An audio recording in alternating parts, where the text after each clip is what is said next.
capítulo 21. Chega de aviso. Hoje, como está fechado ali, não se incomode, está chovendo, mas tanto o Ministério Esperança quanto o META estão ensaiando. Então eu os autorizei a ficar entrando, passando por aqui, né? Tem que deixar a porta fechada. Apocalipse capítulo 21.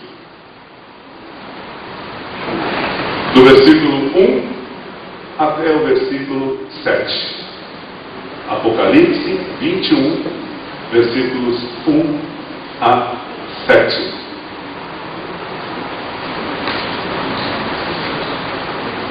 Quantos encontraram para dizer amém? Amém. Rose, lê para nós? E mais alto, senão eu vou te dar o microfone.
Amém. Olha que promessas maravilhosas. Nós já estudamos aqui, e eu não vou agora recapitular tudo novamente, mas nós já passamos aí, já foi o arrebatamento, já foi o juízo final, e finalmente a Bíblia fala de um novo céu e uma nova terra. Eu gostaria de compartilhar hoje, encerrando, falando exatamente sobre os 2 últimos capítulos de Apocalipse. Só que antes disso, respondendo algumas perguntas, é interessante que muitos de vocês não perguntam aqui e depois me perguntam, né, no particular, como se vocês fossem tímidos, né? Tá bom, tá bom. Por exemplo, o que é o paraíso? Vários me perguntaram. O Novo Testamento cita 3 vezes a palavra paraíso. Uma delas, eu até citei a aula passada, né? O culto passado. Também agora estou dando aula no seminário, então agora mistura tudo.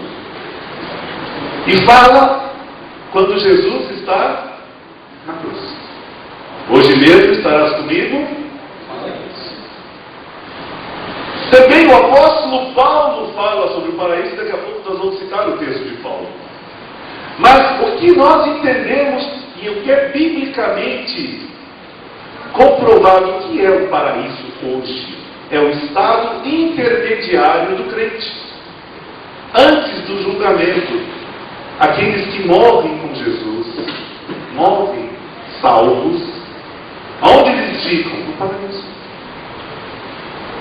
E é interessante que aí nós vamos abrir, você pode abrir a sua Bíblia, em 2 Coríntios, capítulo 12. 2 Coríntios, capítulo 12.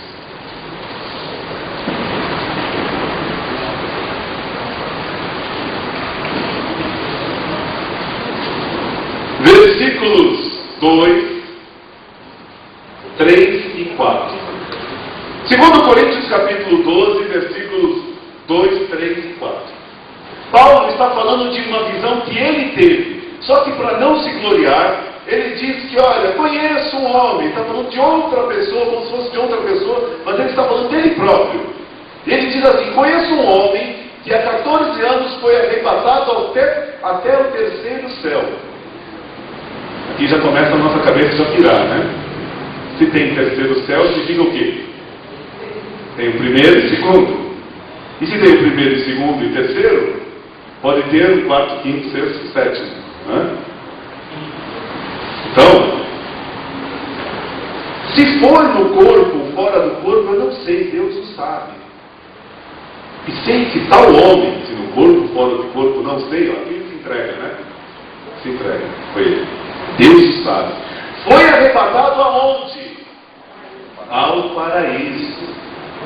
E ouviu palavras inefáveis, aos quais não é lícito referir.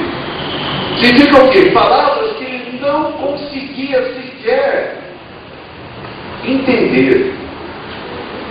A palavra paraíso literalmente significa um jardim. Tá? A palavra paraíso literalmente significa jardim. Então o paraíso, quando nós lembramos da palavra paraíso e pensamos que no hebraico é jardim, lembra o quê? Primeiro capítulo da Bíblia. O jardim do...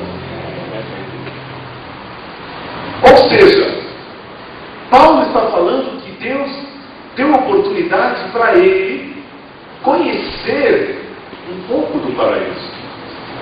E aqui eu não quero causar nenhum tipo de polêmica, mas eu conheço algumas pessoas e eu creio que Deus até permite que algumas pessoas tenham visões ou revelações acerca do paraíso. Amém? Agora, do céu, não, porque o céu ainda, a Bíblia fala que o novo céu e a nova terra é só lá em Apocalipse, depois do juízo final. Então às vezes acontece uma confusão. Eu fui no céu. Não. Novos céus, lugar de habitação eterna, é só depois. E é interessante que Paulo diz que ele foi arrebatado. Por isso que a confusão dele, se foi no corpo ou fora do corpo. Porque a experiência do arrebatamento que ele teve foi um êxtase que ele não sabia dizer. Quem leu aquele livro, Divina Revelação do Céu, ou do Inferno, do inferno é mais forte do que a do céu, praticamente. Muito mais. E até é interessante se ler, do ponto de vista... Eu li em 2 noites. Eu li numa noite, metade, e eu não vi a hora de chegar a outra noite para terminar a outra parte. Livro muito interessante. Muito interessante. Deus permitiu isso para quê? Não para que ele se gloriasse. Paulo falou, isso não vale nada. Isso por mim não quer dizer nada.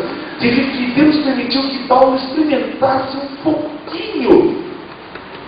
Isso aqui não era a glória que Deus tem preparado para nós. Porque o próprio Paulo fala em 1 Coríntios, capítulo 2, texto clássico, versículo 9. Isso eu gostaria que alguém achasse e lesse, guardasse bem esse texto. Marque na sua Bíblia. Esse texto é um texto maravilhoso. 1 Coríntios 2, versículo 9. Quem achou? Alguém lê, por favor. Mas como está escrito, as coisas que o olho não via e o ouvido não ouvia, não subiram ao coração do homem. São as que Deus preparou para que os amem. Aqueles que o amam. Ou seja, o que Paulo está dizendo? Aquilo que o olho não viu, o ouvido não ouviu e nem jamais passou pela cabeça. Então aqui nós começamos a ter a primeira dica de como é o céu. Não é nada do que você pode imaginar aqui. Nada. Imagina a coisa mais maravilhosa do mundo, para ser redundante na palavra. O estado de maior felicidade é incomparável. O grande problema é que nós temos referenciais errados. Eu até escrevi um pouquinho sobre isso. O nosso conceito de vida eterna não existe dentro de nós. Sabe por quê? Porque nós somos mortais. Se você subir naquele andaime e pular, você tem grandes chances de quebrar tudo. Certo? Se você pular de cabeça, você tem grandes chances de morrer. Né? A não ser que você seja muito cabeça dura. Tem alguns que, sei lá, pode rachar o chão, né? Mas tudo bem. Se você cair em frente ao metrô, você pode morrer. Nós somos limitados por... Eu não tenho a menor capacidade de atravessar uma parede. Então nós temos um conceito de vida